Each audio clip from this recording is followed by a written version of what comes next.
يسبح لله ما في السماوات وما في الأرض الملك القدوس العزيز الحكيم. هو الذي بعث في الأميين رسولا منهم يتلو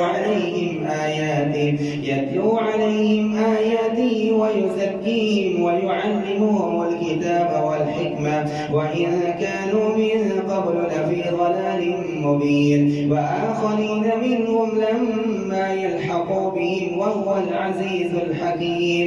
ذلك فضل الله يؤتيه من يشاء والله ذو الفضل العظيم. مثل الذين حملوا التوراة ثم لم يحملوها كمثل الحمار يحمل أسفارا، بئس مثل القوم الذين كذبوا بآيات الله والله لا يهدي القوم الظالمين. قل يا أيها الذين هادوا إن زعمتم أنكم أولياء لله من دون الناس فتمنوا الموت إن كنتم صادقين ولا يتمنونه أبدا بما قدمت أيديهم والله عليم بالظالمين.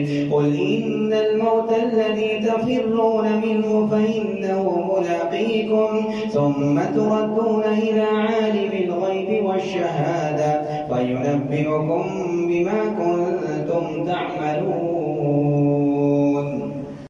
يا أيها الذين آمنوا إذا نودي للصلاة من يوم الجمعة فاسعوا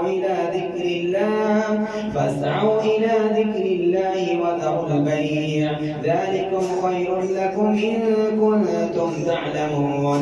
فإذا قضيت الصلاة فانتشروا في الأرض وابتغوا من فضل الله واذكروا الله كثيرا لعلكم تفلحون.